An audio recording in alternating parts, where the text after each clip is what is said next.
It is a sunny day today. Okay, so today we're going to be talking about how and why you're gassing out so quickly. So you might notice, like, whenever you do it, like, you might do a lot of cardio, right? You might do a lot of like long distance runs, sprints, and still, even during your training, during sparring, you still seem to just gas out. You can't breathe. After like maybe like 5 rounds, you feel a lot of your energy just dissipate and it's completely gone. We're gonna fix that because I went through the exact same thing, okay? And I don't want you to basically go through the same mistakes as I did, okay? So I'll talk about how I basically went through it. But at the very beginning, when I started like Muay Thai, okay, so it's a combat sport, but basically when at the very start, my cardio was pretty ass as well. I just did not do any cardio whatsoever. I just thought, the more sparring I'll do, then the better cardio I will get. And now, that's fine if you're basically just doing the sport as like a casual thing. But if you want to compete, if you want to literally go into the ring and literally fight against someone who might be trying to knock you out, you're probably going to try to knock him out, to be fair as well, okay? But if you're going to compete, you obviously need to work on cardio, okay? It is so important. Losing because you got too tired and like you're just getting hit like that, okay? It will be the most humiliating thing you can imagine, okay? To lose a fight, not because you don't have the skill, but because you got tired, okay? Then you don't want to be there anymore, okay? And furthermore, like, if you want your style to really, no matter what kind of style you have, okay, you will always want good cardio. You never want bad cardio, okay? It's never a bad thing to have really good cardio, okay? It means that you can almost cover up for your mistakes. Like, you can have short bursts of, I don't know, like you can have combos going, and then your opponent has to respect you for that. Highly like effective. Like, if you've ever seen, I think his name is Merab. He was popping off fairly recently, but his cardio was one of the things that basically allowed him to win. Like, he's a UFC fighter basically, but it allowed him to like win the belt because he just kept on going takedown after takedown after takedown. And that kind of cardio doesn't really just come from only, you know, Shark Tanks, like sparring, okay? But it also comes from other forms of like cardio stuff, okay? So I'm here to tell you, just spamming sparring will not fix it for you, okay? It'll help, but it also takes up a lot of time. There are other metrics that you need to look at. But I'm going to tell you literally everything. I'm going to spill all the secrets for you. This is the type of stuff that you'll have to research hours and hours over, or you might have to pay to be able to get coaching for. I'm literally just going to tell you everything here, okay? I've paid in excess of like nearing like £1,000 now, okay, for this kind of like knowledge. I'm just going to tell you it because I want to help you, okay? And obviously it helps with retention and that. But here we go. So, number one, obviously, you just go to as much training as you can, okay? Baseline cardio is gonna help. Your baseline cardio is just going to increase from that. It's going to increase decently, okay? But I'm gonna assume that you're already doing that. And if you're not, I'm surprised you're watching this video. You need to go back and just work on that, okay? Because that's the most important thing. Literally making sure that you can still hit while you're kind of tired, like that your technique doesn't decrease massively, because when you're really tired, you will drop your hands, okay? You just will. Yeah, just spam training for a bit, okay? Once your cardio is okay, but you feel like you're running out of breath, like especially during like in the 5th round, for example, like if it's like casual sparring, in the 5th round, you feel like you've lost a lot of power, okay? This is where it's really gonna help, okay? You need to do, first of all, sprint training, okay? In this sense, I would actually, like the old school, the way most people do sprint training is actually through hill sprints, or just like sprint intervals. Those are very good. I'll speak about that for a bit. But hill sprints are really, really good, okay? If you don't know what they are, you just go up a certain distance. You can kind of make like almost, you don't have to use like an app for it, okay? You can just kind of count it in your head. You just run across a certain distance, like let's say like from this end, from the start of the hill to halfway or to the very top of the hill, okay? You run as fast as you can, okay? And then you jog back down, okay, to recover. And then you have to keep doing that 8 times, okay? It's gonna be very hard, okay? But you do that 8 times and you're gonna be exhausted, genuinely. You'll be very, very exhausted after the 3rd. You will not want to do it anymore, but please, believe me, this is going to help you. What you're doing is basically like opening up your lungs. And your lungs will not have been opened in this way since you were like maybe like a kid and you're getting chased by a dog. This is me just kind of spilling my my childhood trauma, but yeah, just you want to like open up your lungs. Okay, this is going to hurt, but it will work. Okay, you want to do this 8 times. So sprint as fast as you can up, and then jog on the way down. Okay, now hill sprints, it depends on the interval you want to do, but just spam that, okay? And then go to like increase how many sprints you do, so in that session, okay? So first week, start off at like 8, so 8 rounds, and then increase it to 9, and then increase it to 10, okay? It's obviously going to be very hard, okay? But if you want to win, if you want to have like elite cardio, this is what all the fighters are doing. This is basically like meta. Just do that, okay? Go build up to 15 rounds. It's gonna be very challenging, but you just keep doing it, okay? Just turn your brain off, just do it, okay? And honestly, the fight will go on so much easier, okay? Now, this is just one aspect, okay? You need to do this. I want to preface this as well, actually. I didn't do hill sprints. I actually prefer doing different kinds of sprints. I will tell you exactly what I did, okay? So I actually prefer to do, like, if you know what an assault bike is, it is like the most vicious machine you'll ever use, okay? Like, I cannot tell you, like, I would rather try to lift like 500 pounds and die rather than do 20 rounds or you do like 100% effort on an assault bike, okay? Now, assault bikes, they're typically found in gyms. You can't just make one. They're not found in public or anything. You have to go out for a gym, but I assume if you're training like a combat sport, you have access to a gym, you'll probably have an assault bike. If not, I would suggest trying to do the hill sprints or a different kind of sprint, which I'll tell you about. But I want to focus on this part. Assault bikes, this is gonna be like the beating heart of how well you can basically do combos, like how, not just how well, but how efficient your body will move, and like the time before you get tired while you're doing long combos decreases, okay? But also you'll be able to output harder force as you do it, okay? I don't know how this works, okay? I can't lie, I'm not a scientist, but I'm telling you exactly what I did, and after doing that, it's amazing. The benefits, it's crazy.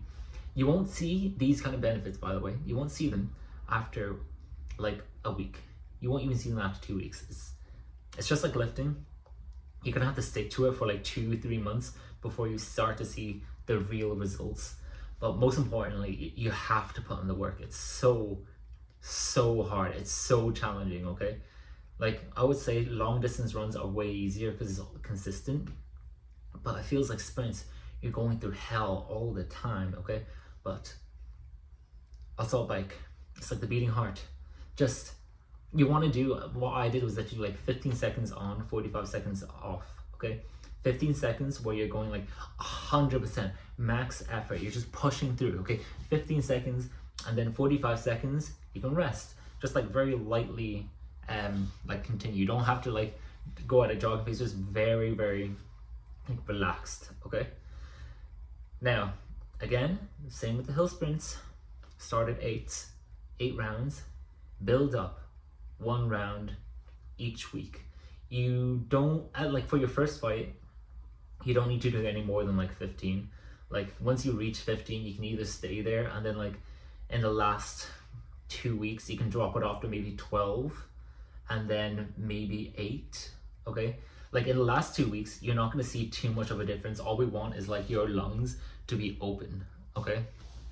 It's really sus, like movement there. I wouldn't get like demonetized or anything. Anyways, so you want to do assault bike, okay?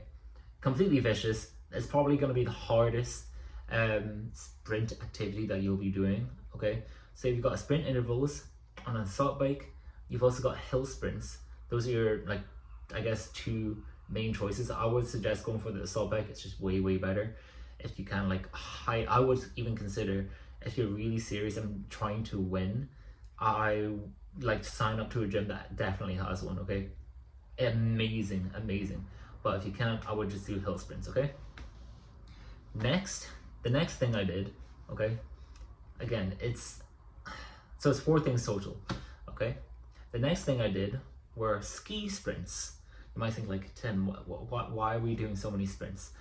Because combat sports is like a lot of sprints, alright? You're never doing like bum, bum, bum, bum. A fight isn't like that. You're steady, and then it's a rush, and you're steady again. You might have to escape. There's a lot of like unpredictability that can happen. Many things can happen. Your adrenaline is raised, your heart rate, your heart is going really fast. A lot of blood is rushing through.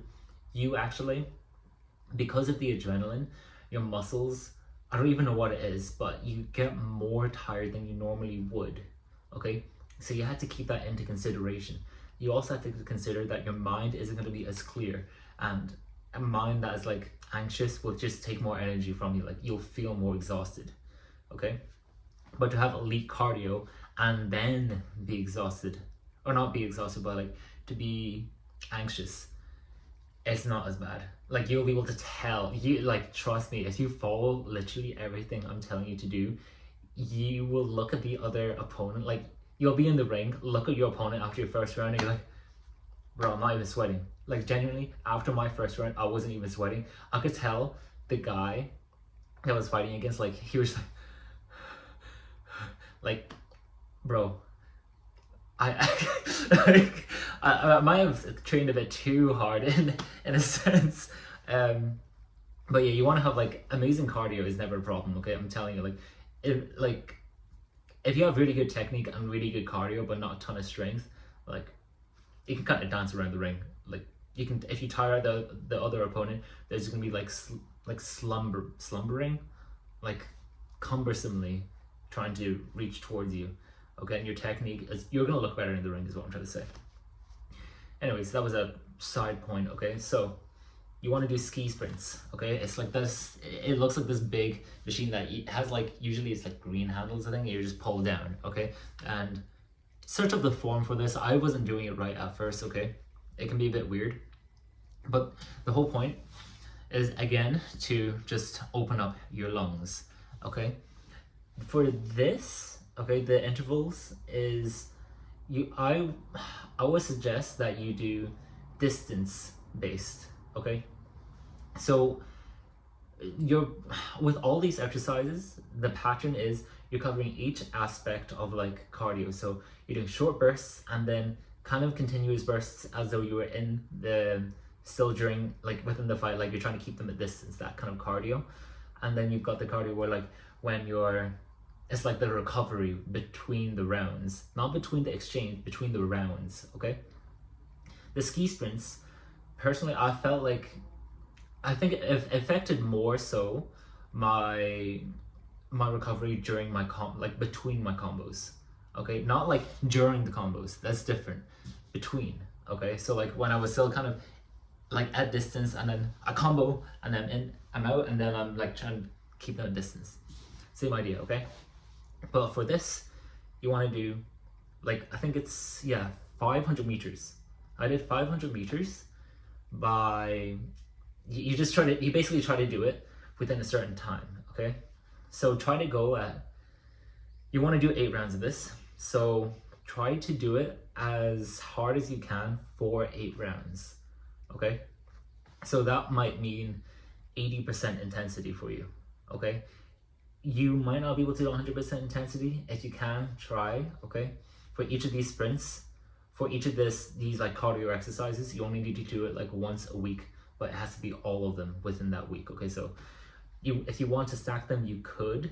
What I did was like, I stacked the assault bike sprints with the ski sprints. So I didn't have to worry about like, oh, where will I fit this within my like schedule? You just do it within the same day, even within the same hour. Just give yourself like 5-minute rest between, okay? Because you're not helping yourself out by still trying to work out when your heart is like that tired, okay? Just you would need to give it a rest. So keep that in mind. But yeah, you want to do 500 meters, go as fast as you can. I would say for you, try to aim for under 2 minutes 30 seconds to reach the 500 meters, and just keep doing that. Try to get like a better time as you continue, but like worst case scenario, just try to like keep it consistent within the 2-minute 30s, okay? Each week you can try to get better, like 1 second better, okay? Even 2 seconds if you like. Doesn't sound like much, but you also have to consider we're adding again another round every week. Who could have known? But you want to add 1 round every week, okay? So each of these exercises, you're starting off with eight rounds and then adding on another round every week, reaching a maximum of 15. Now, depending on when you're training, like let's say your fight is in 2 months, okay, and you're just watching this video, you just want to really improve it, or even if it's just in a month's time, which is very close, okay, then you have to change up how like where you start and how you like I guess wean it off.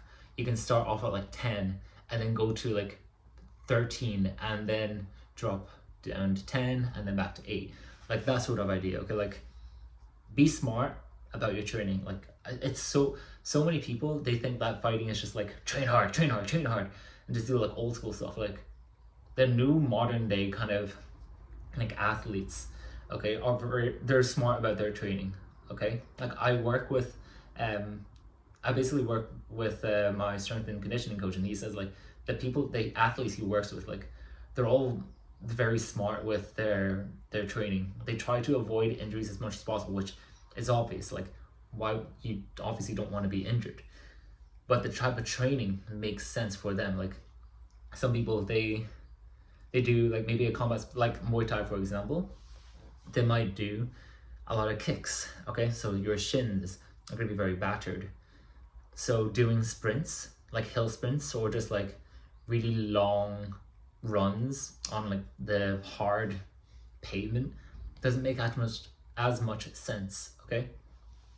Because over time it can hurt you a lot. It can be too much pressure for your shins, okay? I used to say that you should do a lot of runs on pavement, but I found that Scotland's cold. I'm telling you, Scotland is cold. It's nice to do it once a week, but you don't need to do it more than once a week, okay?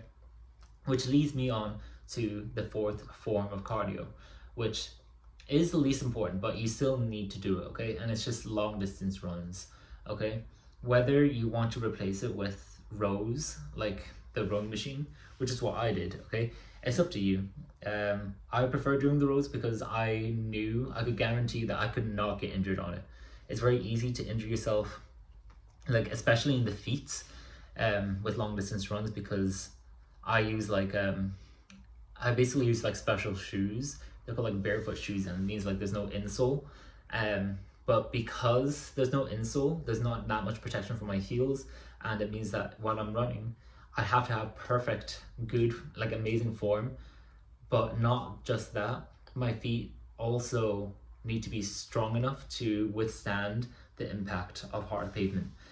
Because obviously like modern humans weren't running all the time on hard like rock. They were running on grass most likely, or like dirt, okay, or like mud, that kind of thing. that's a side point. But basically, you need to do some sort of long distance run or rowing or some equivalent. Okay, I don't know about swimming.